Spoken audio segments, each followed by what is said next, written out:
ये पेड़ के नीचे कौन बैठा है? अरे ये तो कोई बहुत पहुंचे हुए तांत्रिक लगते हैं। क्यों ना मैं तांत्रिक बाबा से अपने बारे में कुछ पूछ लूं। वैसे भी आजकल मेरा कामकाज कुछ ठीक नहीं चल रहा। शायद तांत्रिक बाबा से कोई उपाय मिल जाए।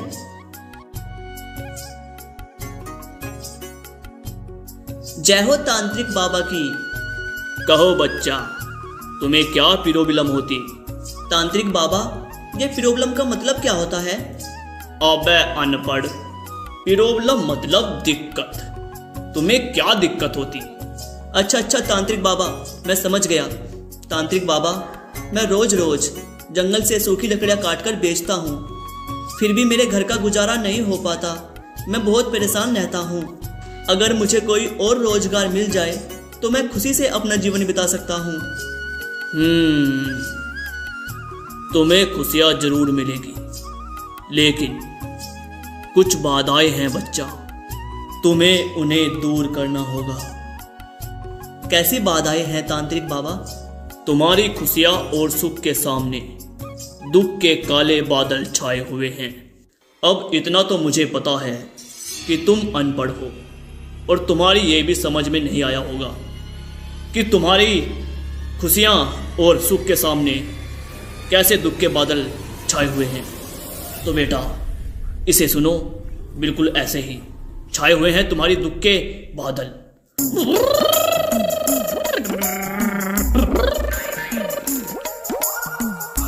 तो बच्चा सुना तुमने, यही है वो दुख के बादल।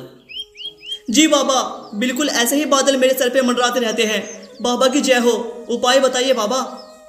इन काले बादलों को हटाने के लिए बच्चा तुम्हें एक पूजा करनी होगी और उसमें लगभग 2000 रुपये का खर्चा आएगा। क्या तुम इतने पैसे खर्च कर पाओगे अपनी जिंदगी में खुशियाँ लाने के लिए? पर तांत्रिक बाबा, मेरे पास तो इतने रुपए नहीं हैं। जंगल से मैं जितनी भी लकड़ियाँ काटता हूँ उन्हें बेचकर तो बस मुझे 100-200 रुपये ही मिल पाते हैं। तो ठीक है बच्चा, लाओ वो पैसे मुझे दो और आज से 21 दिनों तक हर रोज तुम 200 रुपये लाकर मुझे देते रहोगे और उन्हीं पैसों को जोड़कर मैं कुछ पूजा की सामग्री खरीदूंगा और फिर एक दिन मैं तुम्हारे लिए हवन पूजन करूंगा और उसके बाद तुम देखना तुम्हारा भाग्य कैसे चमकने लगेगा। लकड़हारा ना चाहते हुए भी अब हर दिन 200 रुपये लाकर तांत्रिक को दे देता और चला जाता।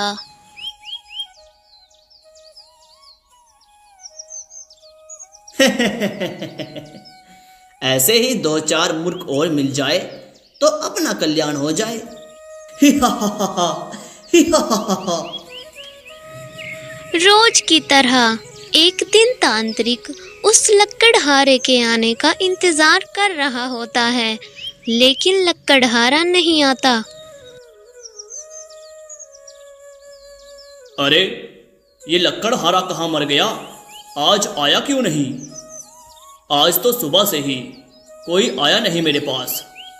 ऐसा करता हूँ, आज मैं खुद ही जाकर देखता हूँ। शायद गांव में जाकर कोई मूर्ख मुझे मिल जाए जिसे मैं ठग सकूं। अब तांत्रिक गांव की ओर निकल जाता है। क्या तू सच कह रहा है क्या? जगिया उस भूतिया गुफा के अंदर चला गया था? अरे नहीं यार, तू झूठ बोल रहा है। अरे नहीं भाई, मैं झूठ नहीं बोल रहा। जब से वो उस गुफा के अंदर गया है तब से ही उसे बहुत तेज बुखार हो गया है। खाट पे पड़ा पड़ा बेचारा थर थर कांप रहा है और आज तो वो घर से बाहर भी नहीं निकला। जगिया कह रहा था कि उसने उस गुफा में कुछ भयानक देख लिया है। वो हवा में उड़ रहा था और जैसे ही उसने उसे देखा, वहां एक तेज रोशनी प्रकट हुई, जिसे देखकर वो वहां से भाग आया और घर आते ही उसे बहुत तेज बुखार हो गया। क्या उस गुफा में कुछ उड़ रहा था और उसे देखने पर एक तेज रोशनी प्रकट हुई? लगता है कुछ तो राज है उस गुफा में, मुझे चलकर देखना होगा। कहीं कोई दिव्य माया तो नहीं उस गुफा में। अगर ऐसा हुआ और वो मुझे मिल गई तो उसके बाद तो मैं पूरी दुनिया पे राज करूँगा, राज। उसके बाद ये 200-200 वाले कस्टमर मुझे हर रोज ढूंढने नहीं पड़ेंगे।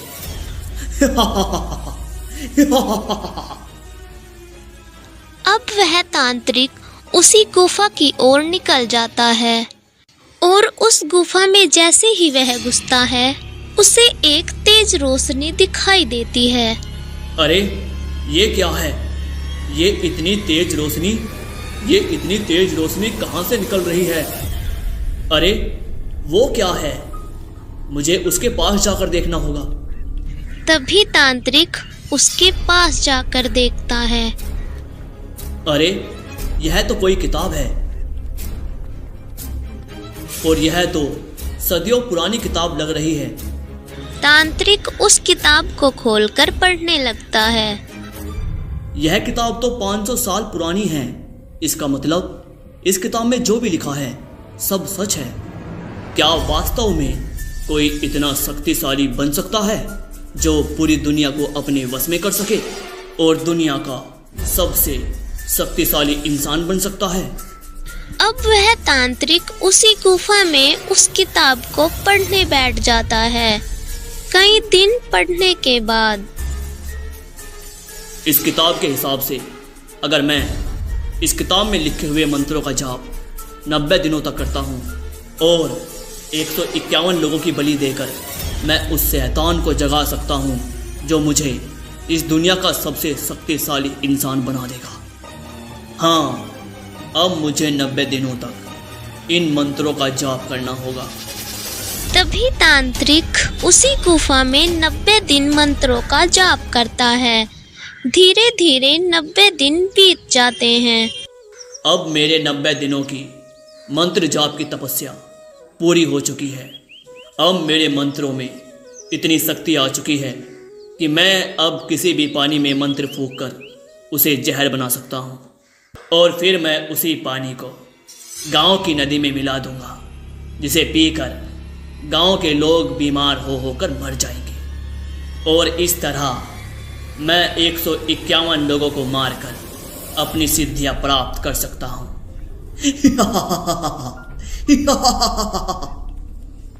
अब तांत्रिक एक बर्तन में पानी लेता है, उसमें मंत्र पढ़कर फूंक मारता है।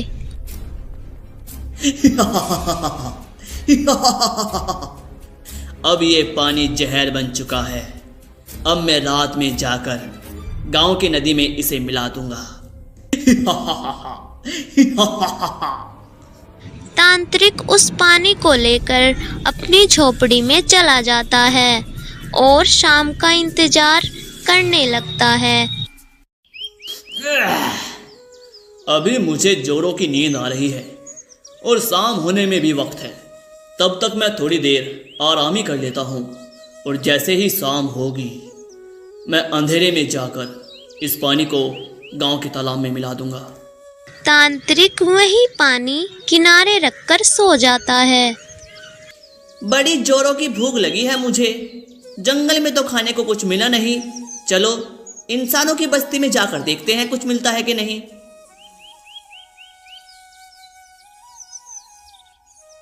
अरे वाह, जंगल के किनारे ही ये झोपड़ी किसकी है? चलो देखता हूँ, शायद यहाँ कुछ खाने को मिल जाए। अरे यहाँ तो कोई साधु बाबा लेटे हुए हैं और बहुत गहरी नींद में हैं। इनके जागने से पहले मैं जल्दी से इनकी झोपड़ी में कुछ खाने पीने का सामान ढूंढ लेता हूँ। चल भाई लोमड़ी, जल्दी से कुछ खाने पीने का जुगाड़ देख ले, इससे पहले कि बाबा उठ जाएं। लोमड़ी इधर उधर देखती है, उसे कुछ भी खाने को नहीं मिलता। अरे ये कैसा साधु है? ये कुछ खाता पीता नहीं है क्या?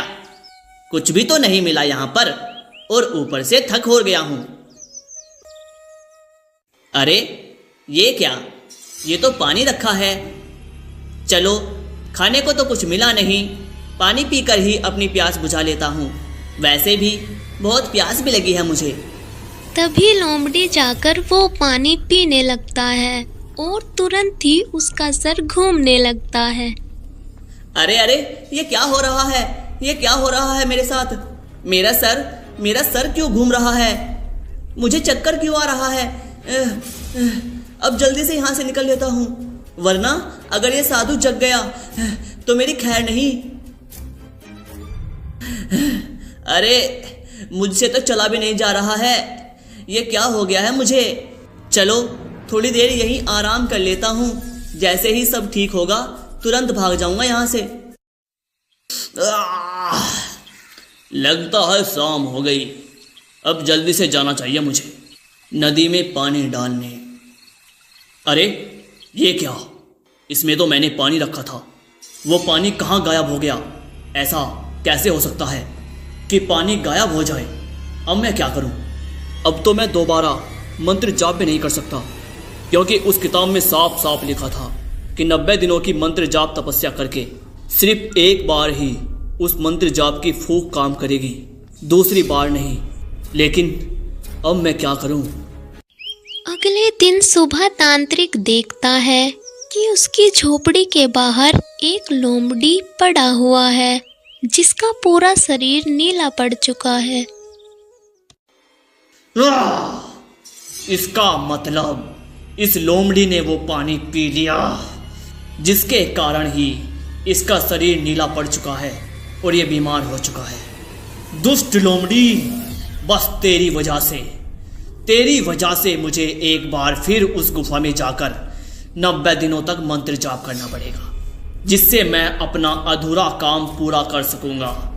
पर तू मर यहाँ सड़ सड़ के।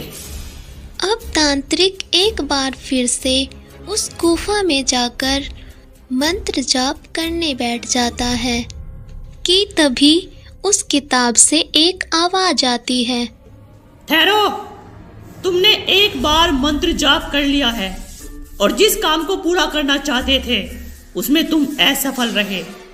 लेकिन इस बार तुम जिस कार्य को पूरा करने के लिए मंत्र जाप करने जा रहे हो, अगर इस बार भी तुम उस कार्य को करने में असफल रहे तो उसका अंजाम बहुत बुरा होगा।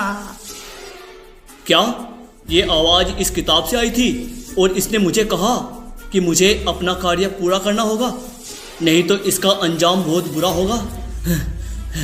ठीक है, इस बार मैं कोई गलती नहीं होने दूंगा और इस बार मैं अपने काम को अंजाम देने में सफल जरूर होऊंगा।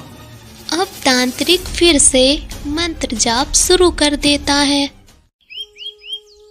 अरे ये जंगल के किनारे झोपड़ी में कौन रहता है?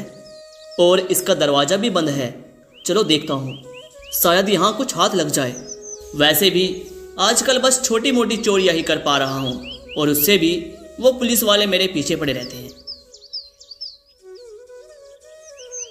अरे यहाँ तो कुछ भी नहीं है, यहाँ कौन रहता होगा? लगता है इस झोपड़ी में कोई नहीं रहता, तभी तो ये इतनी खाली खाली सी है। या हो सकता है यहाँ कोई रहता हो और उसे किसी जंगली जानवर ने मारकर खा लिया हो और तब से ये झोपड़ी खाली ही पड़ी हो। चलो अच्छा ही है, अब ये झोपड़ी मेरे छुपने के काम आएगी। रात में चोरियाँ किया करूँगा और दिन में यहाँ आराम से आराम किया करूँगा। हाँ। अब तांत्रिक को जाप करते हुए 90 दिन पूरे हो जाते हैं और वह अब फिर से एक बर्तन में पानी लेकर उसमें फूंक मारता है। अब इस पानी को मैं अपनी झोपड़ी में ले जाकर छिपा कर रख दूंगा और शाम होते ही मैं अंधेरे में जाकर इस पानी को गांव की नदी में मिला दूंगा। अब तांत्रिक अपनी झोपड़ी की ओर निकल जाता है। अरे ये कौन है? ये तो कोई तांत्रिक लगता है, लेकिन ये इस झोपड़ी में क्यों गया? अच्छा, इसका मतलब ये झोपड़ी इस तांत्रिक की है। चलो देखता हूँ चुपके से ये क्या कर रहा है। अगर कुछ माल पानी लाया होगा तो आज रात को ही मैं उसे साफ कर दूंगा। कहाँ रखूं? हाँ, मैं इस पानी को वहाँ ऊपर रख देता हूँ, वहाँ किसी की भी नज़र नहीं पड़ेगी इस पर। और आज रात मेरा काम खत्म होते ही उसके बाद मैं बनूंगा इस दुनिया का सबसे शक्तिशाली इंसान। इतना कहकर तांत्रिक खुशी से गाना गाने लगता है। गजरा रे तेरे कारे कारे नैना।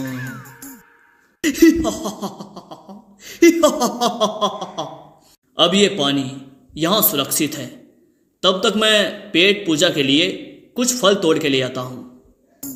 गजरा रे तेरे कारे कारे नैना। क्या डांस किया था अमिताभ बच्चन जी ने इस सॉन्ग पर, मजा ही आ गया था। अच्छा, तो वो पानी कोई चमत्कारी पानी है जिससे इंसान को शक्तियाँ मिलती हैं और वो शक्तिशाली बन जाता है। अगर मैं वो पानी पी लूँ तो मैं दुनिया का सबसे शक्तिशाली इंसान बन जाऊँगा और फिर मैं अपनी शक्तियों की मदद से बहुत बड़ी बड़ी चोरियाँ करूँगा। अंबानी को लूटूंगा, उसके लोंडे को लूटूंगा और फिर मैं सैमसंग का S24 अल्ट्रा फ़ोन खरीदूंगा और 100x जूम कर करके फ़ोटो खींचूंगा। चलो अब उस पानी को पीते हैं, शुभ काम में देरी कैसी। अब वो चोर तुरंत जाकर उस पानी को पी जाता है और वहाँ से तुरंत जंगल की ओर भाग जाता है। अब मैंने वो पानी पी लिया है, अब मुझे शक्तिशाली बनने से कोई नहीं रोक सकता। जब वह तांत्रिक अपनी पेट पूजा करके अपनी झोपड़ी में वापस आता है तो वह देखता है कि उसकी लुटिया खाली जमीन पर पड़ी है। उसे देखकर वह कहता है, ओ माई गॉड, ये बर्तन तो मैंने ऊपर रखा था, फिर ये नीचे कैसे आया? अरे बाप रे बाप, इसमें तो पानी भी नहीं है। इसका सारा पानी कहाँ गायब हो गया? ये सब मेरे साथ क्या हो रहा है? पिछली बार उस दुष्ट लोमड़ी ने वो पानी पी लिया था, लेकिन इस बार पता नहीं कौन आया होगा इस झोपड़ी में। पता नहीं कौन है जो मेरे मकसद को पूरा होने नहीं दे रहा है। देखता हूँ, ज़्यादा दूर नहीं जा पाएगा, यहीं कहीं होगा मेरी झोपड़ी के आसपास। अब तांत्रिक बाहर आके देखता है लेकिन वहाँ कोई भी दिखाई नहीं देता। यहाँ तो कोई भी नहीं है, अब मैं क्या करूँ? उस किताब ने कहा था अगर मैं इस बार अपने कार्य में असफल रहा तो अंजाम बहुत बुरा होगा। अब मैं क्या करूं? मुझे जल्द से जल्द कुछ करना होगा। हाय, ये क्या हो रहा है मेरे साथ? मुझे इतना दर्द क्यों हो रहा है? कोई मुसीबत में है, मुझे लगता है किसी को मेरी जरूरत है। मुझे जाना होगा, मुझे गायब होने का मंत्र पढ़ना पड़ेगा। अगर मैं यहाँ से पैदल गया तो बहुत वक्त लग जाएगा। अरे ये क्या? ये तो वही जहर इस इंसान के शरीर में फैल रहा है जो जहर कुछ समय पहले उस लोमड़ी के शरीर में बह रहा था और मैंने टाइम पर पहुंचकर उसकी भी मदद की थी। इसका शरीर नीला पड़ रहा है, मुझे जल्द ही इसे ठीक करना होगा। तभी साधु एक बूटी प्रकट करता है और उसका रस उस चोर के मुंह में डालता है। कुछ देर में उस चोर को होश आ जाता है। इससे पहले मुझ पर कोई मुसीबत आए, मैं इस किताब में कुछ उपाय ढूंढता हूँ। तांत्रिक जी, अब आपको कोई मौका नहीं मिलेगा। आप एक बार फिर से अपने कार्य में असफल रहे, तुम्हारा खेल खत्म। अरे नहीं। और इस तरह से बुरे मंसूबे रखने वाले तांत्रिक का इलाज बुरे तरीके से हुआ। कहानी अच्छी लगी तो वीडियो को लाइक किए बिना मत जाना और ऐसे ही कहानी को देखने के लिए हमारे चैनल को सब्सक्राइब करना मत भूलना। मिलते हैं एक और ऐसी कहानी के साथ, तब तक के लिए बहुत बहुत धन्यवाद।